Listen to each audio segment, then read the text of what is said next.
aconteceu que eu descobri no ano passado? Duas americanas que trabalham com cafeterias de café, cafeterias lá nos Estados Unidos, começaram a viajar para Colômbia, Honduras, para comprar o café, conhecer a produção, e ela queria, era sempre recebida pelo marido. E ela falou, não, eu quero conversar com a sua esposa, eu quero negociar com ela. E os maridos sempre escondiam as esposas nas cozinhas, não participava dessa roda de negócios, mas às vezes essas americanas queriam perguntar particularidades que o marido não sabia. E aí, nessa necessidade de querer ajudar essas mulheres a participar, como a própria Ana Luísa falou, somos muito boas em administrar e ver lá na frente. Na prática acontecia, mas o marido não deixava. E elas fundaram o IWCA, International World Coffee Association. E isso começou a difundir em vários países do mundo. E qual que era o papel? É profissionalizar essas mulheres, mostrarem que elas são capazes e enfrentar um pouco esse marido fala, não, eu posso colaborar, me dá espaço. E engraçado que o Brasil é o maior produtor de café do mundo, o segundo maior mercado consumidor, e a gente não tinha isso. Então, no ano passado, essas americanas vieram para cá para falar com produtoras, veio, acho que mais de 60 produtoras de todo o Brasil, para ver o que essas americanas tinham a dizer. E elas chamam cada país de capítulos. E elas disseram que o capítulo Brasil é o mais forte. A gente está caminhando para o segundo ano dessa associação aqui no Brasil e a tendência é aumentar. Nisso, por exemplo, o turismo rural em fazendas de café já aumentou em questão de 6 meses. Por quê? Porque acontece essa profissionalização. Vem uma pessoa de uma outra realidade e fala, olha, isso que você tem é precioso, faça dinheiro com isso. Então, o mercado do café está expandindo para outras vertentes também. Tem o turismo, tem as profissões, classificadores e degustadores que aumentam. A gente sempre sugere que quando vocês forem tomar um café, que vocês prestem atenção nesse café que vocês estão tomando. Né? Então, assim, a ponta da língua, a gente sente mais a doçura. Então, se você sente que a ponta está mais... Você está sentindo mais a ponta da língua, é porque aquele café tem doçura. Se você está sentindo mais a lateral da língua, é que o café tem acidez. E se a boca fica salivando muito... Sabe quando você toma um suco de limão? Que a boca fica salivando, assim? Você engole. Isso é acidez. Então, quando o café faz que você sinta a lateral da língua, é que um café tem acidez. Quando você sente no fundo da garganta, isso é o amargor. E aí, o amargor é uma coisa que está muito presente no café que a gente toma no dia a dia, mas não pode ser aquele amargor que faz a gente fazer careta, né? Então, a ideia é isso, que vocês percebam um pouco mais o café que vocês estão tomando.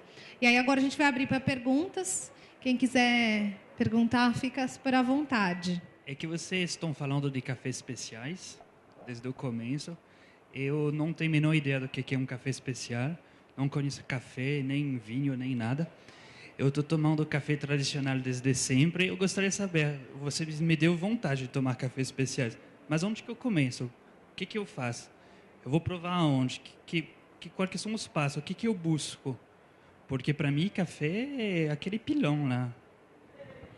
Bom, no supermercado você já pode começar a encontrar alguns selos de qualidade, né?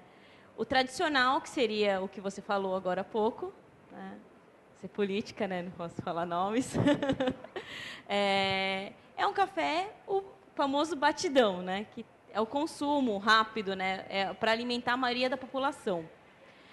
Se você quer começar a ir para o sentido do café de qualidade, de café especial, sobe um nível, começa a ir para o superior, que você vai pagar um pouquinho mais caro, mas você vai conseguir sentir a diferença. Depois desse passo, você vai para o gourmet, que também é um café selecionadíssimo. Tá?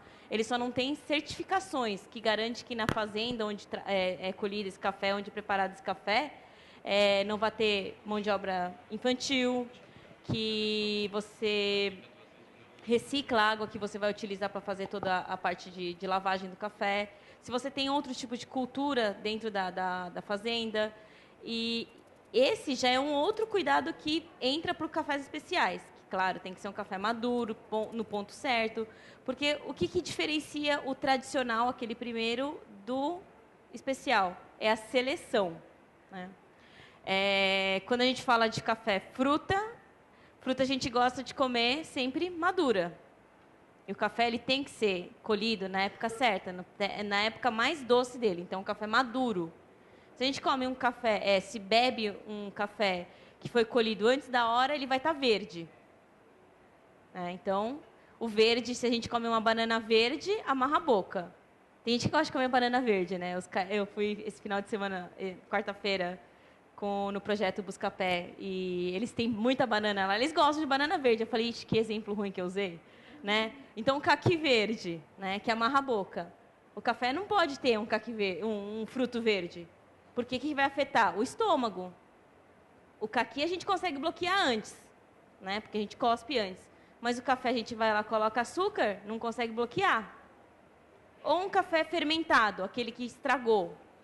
Também a gente não consegue bloquear, porque já está tudo misturado ali. Mas o café, o grão, ele absorve esse tipo com característica negativa, né? Então, essa é a diferença do café tradicional para o café especial. No tradicional, você vai encontrar todo esse tipo de café dentro de um pacote. No especial, ele não pode ter. Existem certificações que não permitem até 12 defeitos, no máximo, por 300 gramas. Num café tradicional, por exemplo, até 400. De 360 a 400. Incluindo pedra, incluindo pau, incluindo soja, milho. Torrou, virou café, virou marronzinho, é café. Essa é a diferença, né, de um café especial. E você vai sentir as notas diferenciadas, sim. Tá? Minha família é de Minas, do sul de Minas, eu sou do sul de Minas. Região de grande produção de café, vocês devem ter conhecimento disso, claro. Na cidade, você circula pela cidade, você sente cheiro de torra de café o tempo todo, principalmente nessa época.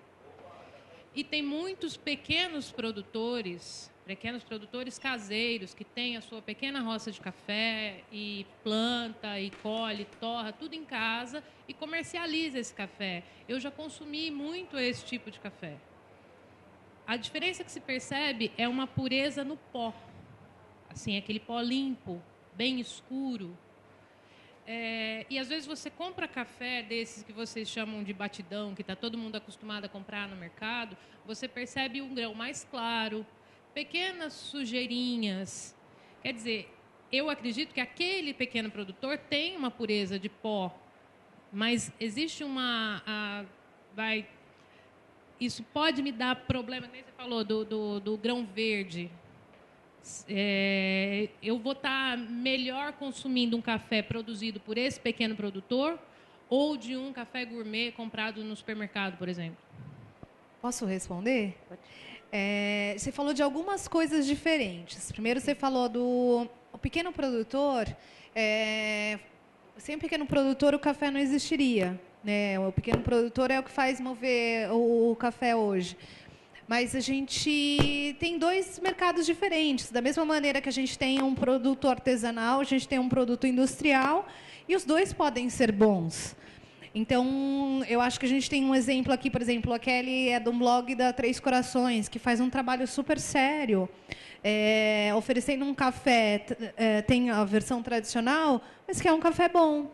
Então, assim, eu acho que a gente precisa aprender a aceitar os diferentes produtos que existem no mercado. É incrível você tomar um café numa fazenda de um pequeno produtor, é incrível. Então, você ia até uma fazenda, o produtor acabou de torrar aquele café, ele escolheu os melhores grãos para torrar, para te oferecer aquele café. Então, o café vai ser incrível, certamente. Mas também é louvável o trabalho da grande indústria, que é o trabalho que é quem valoriza o pequeno produtor, na maioria das vezes, né? Infelizmente, a gente tem algumas que não valorizam tanto, mas que compra o café daquele pequeno produtor, porque aquele pequeno produtor nem sempre tem estrutura para vender todo o café dele. Então, a grande indústria vai, compra, torra e leva para o consumidor. Então, eu acho assim, são diferentes papéis da cadeia produtiva, mas que são importantes também. Então, hoje a gente vê, por exemplo, alguns produtores de médio porte que estão torrando o próprio café. Por exemplo, no caso do Otávio Café, eles torram o próprio café. Então, e é uma indústria. Então, e você pode encontrar o café lá na cafeteria e em alguns restaurantes também. É um pequeno produtor? Não é um pequeno produtor, mas é um café de excelente qualidade, como você pode provar aí, entendeu? Então, assim, em alguns mercados a gente encontra cafés muito bons que são de indústria. Então, eu acho que a gente precisa entender assim que tudo tem o seu valor, né? Tem algumas coisas que não são tão bacanas. Eu achei interessante o que você falou sobre o café parece mais limpo. E realmente, é o que a Cecília falou, o café tradicional, ele é menos limpo. Então, que nem a gente vai na feira, quando a gente vai comprar, escolher a banana, você não escolhe aquela banana que está toda amassadinha, você escolhe a banana que está mais bonitinha, que parece mais madura, não é? Não é? Então, com café a gente não consegue fazer isso. Por quê? Porque o café já é torrado e oferecido para a gente moído. Então, a gente não consegue ver a qualidade da fruta que a gente está comprando. A gente compra um produto já beneficiado, que a gente fala, né? Então, por isso que é importante a gente reparar na embalagem, a gente ter as marcas que a gente confia mais, porque e também é muito bom comprar em grão, que a gente sempre sugere, porque no grão você consegue ver a qualidade do grão, se o grão está bonitinho, se não está, se está danificado. Então, mas, de qualquer forma, assim, todos têm o seu papel na cadeia produtiva hoje, tanto a grande indústria quanto os pequenos produtores. Uma outra questão. Me perdoe se eu estiver falando bobagem. Existe um café muito caro, chamado Cropi alguma Copiloac. coisa. Copiloac. Eu, particularmente, não acredito nisso. Eu não acredito que ele pode ser considerado um café de primeira linha ou extrema qualidade por causa do bichinho, por causa das circunstâncias que ele chega até a gente. Qual que é? Isso é uma verdade? Vocês conhecem esse café? Existe uma diferença disso? Acho que a Kelly pode contar um pouquinho essa história, que é uma curiosidade, né, do mundo do café. Primeiro, vamos explicar o que é. Copiloac é um café, o café mais caro do mundo. E todo mundo meio que torce o nariz, porque, basicamente, é uma espécie de um gatinho. Um marsupial, né? Um marsupial. Marsupial, que é o civeta. Só que eu esqueci que país que é. Indonésia. Ele anda no meio dos cafezais e come o café. E ele sempre seleciona os melhores cafés. O que está mais maduro, ele se alimenta disso. Depois ele faz cocô. E nas fezes sai só o grão. E estudos indicam que ele passa pelo intestino, passa por algumas transformações enzimáticas e isso tira o melhor do café. Aí alguém teve a brilhante ideia, não sei quem foi o corajoso, de pegar as fezes, lavar, separar o grão, torra, moe e bebe. Não sei quem foi a pessoa que teve essa ideia, mas realmente fica bom.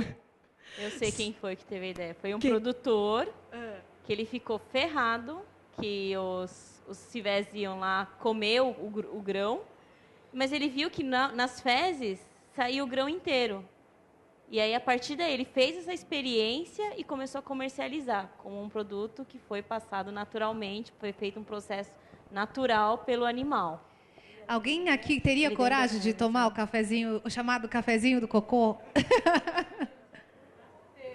Então, a gente tem nossa versão brasileira, nossa versão tupiniquim, que é com jacu.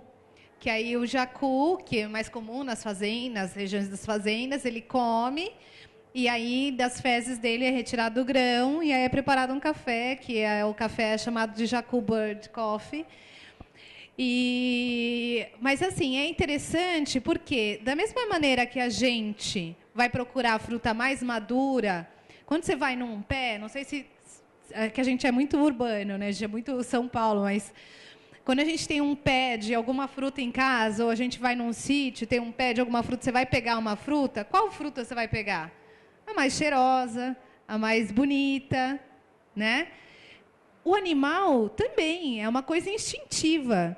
Então, o civeta, que é esse gatinho, está lá no cafezal, ele já tem algumas fotos que mostram ele pegando o frutinho vermelho, assim, que às vezes alguns catadores de café não conseguem perceber com tanta perfeição qual é o melhor fruto. O animal consegue, porque o animal vai pelo instinto. Então, pega os melhores frutos e aí, claro, ele já está fazendo uma pré-seleção ali do melhor café. E aí tem isso que a Kelly explicou, que no processo digestivo do animal, o grãozinho passa por alguns processos enzimáticos ali que são semelhantes a alguns processamentos que são feitos e fica especial. Mas é um café exótico, né? Então, respondendo a sua pergunta, sim, é bom. É bom. Eu tenho minhas dúvidas. Eu tomei, só que eu não só tomei o que foi passado pelo Jacu. O que não foi passado, eu não tomei. Então, não tenho parâmetro. Eu pude provar o do Kopi Luwak, que veio da Indonésia, e provei o do Jacu. O problema é o seguinte, um café... Uma das coisas mais importantes do café é o frescor. Por isso que a gente tomar o cafezinho na fazenda, lá do pequeno produtor, é tão incrível, é um café tão especial, porque é um café fresco, é um café que acabou de ser colhido e torrado. E aí, imagina um café que viaja lá da Indonésia até aqui. Ele chega aqui, coitado. Da atmosfera no avião, aí ele começa a se alterar. Ele perde muito. Também. E tem uma coisa muito grave também que acontece com esses bichos, que hoje tem o tráfico desses bichos. Tanto do jacu quanto do civé.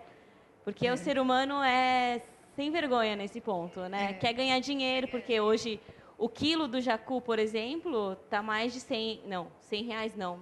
250 gramas está 100 reais. Eu paguei 20 reais nessa xícara, que uma cafeteria de São Paulo estava servindo, essa xícara do café da Indonésia.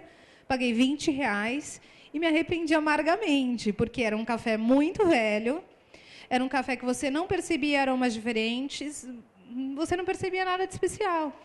Então, assim, eu não voltaria a pagar. Agora, o jacu, eu já provei e eu achei um café bacana, um café bom. Não foi o melhor café da minha vida, mas achei um café bom. Ele estava fresco, ele tinha notas diferentes, era um café legal. Mas nenhum dos dois chegou perto de ser o melhor café da minha vida. Ele não é considerado um café especial, ele é um café exótico. É um café exótico. E aí, assim, o que a gente precisa considerar também, por que o café é tão caro? É um café que precisa da interferência de um animal, que é uma coisa que você não pode colocar a chibata atrás e falar assim, vai lá comer a fruta. Né? Então, você tem que contar com os animaizinhos irem lá comer e tal, fazer cocô. Encontrar uma mão de obra que esteja disposta a pegar um cocô de um animal e limpar. Enfim, e tem toda essa aura, né, de uma coisa exótica, diferente, gera interesse, como você perguntou aqui. Em todo lugar que a gente vai falar sobre café, as pessoas já ouviram falar desse café do cocozinho e querem saber, então gera interesse. Né? Então, isso tudo vai agregando valor e, por isso, vai deixando o café tão caro. Né? É que eu gostaria de saber se é mito ou verdade a história que o café deixa a pessoa menos sonolenta, acorda ela, desperta. Realmente o café tem a cafeína, que é um produto que, de fato, mobiliza toda a cadeia do cérebro. Então, de fato, ele tem esse potencial de deixar a pessoa mais solerte, de tirar o sono, sim, em grandes quantidades, mas, sobretudo, de liberar um pouco o controle dos pensamentos, no sentido de dar mais imaginação, mais leveza e mais ânimo. Toma uma xícara de café e seu dia melhora. Realmente está provado cientificamente, e não só do ponto de vista de ele te deixar mais solerte, mas também o café como um remédio, como terapêutico. Eu não vou entrar nessa seara porque não sou estudiosa disso, mas há uma linha da medicina que adota o café como algo muito positivo para determinados fins. Vale lembrar que refrigerante tem mais cafeína que o café, chocolate tem mais cafeína que o café, chá também. Então, a cafeína do café, ela atinge picos. Então, você não vai ficar acordado por muito tempo, só se você tomar várias xícaras. Se você quiser ficar acordado para trabalhar à noite, estudar, fazer um TCC, toma um chá verde, toma um refrigerante que você vai manter acordado por mais tempo, tá? Gente, queria agradecer a presença de todos, dessas especialistas aqui que, enfim, representam, acho que bem, o nosso mercado de café. A Cecília, acho que é legal também vocês passarem o site ou algum contato. A Cecília é uma das melhores baristas do país hoje, então é uma honra para a gente contar com a presença dela aqui. E vocês tiveram o prazer de provar um café feito por ela, que não é em todo lugar que a gente consegue provar. Quem quiser pode ir até a cafeteria, que é o Otávio Café, que fica ali na Brigadeiro Faria Lima, perto da cidade de Jardim. É uma experiência bacana, e até lá, a maior cafeteria da América Latina. Então, sugiro que vocês deem uma passadinha lá para provar mais. A Ana é uma historiadora bem especializada em café, que escreveu esse livro, que é referência para todos os estudiosos de café. E a Kelly, que é a nossa agitadora cultural aí na internet, e está ensinando muito para a gente também sobre café. E é importante que ela, no trabalho dela de traduzir esse universo do café para a gente, ela está ensinando muito para todos nós, né? Mostrando que a gente, como café, como vinho, o café é um universo a ser descoberto ainda. Então, queria agradecer. Eu queria que ela desse o endereço do site. www.mexidodeideas.com.br. Simples. E a Cecília, acho que pode dar o endereço do Otávio Café na internet. www.otaviocafé.com.br. E aí eu queria aproveitar para falar, quem quiser pegar a revista Expresso, tem aqui na mesa, ali no balcão também. E a gente está aqui à disposição de vocês. Se vocês tiverem alguma dúvida, é que a gente precisa encerrar agora, mas super obrigada pela presença de vocês. Obrigada, viu? gente.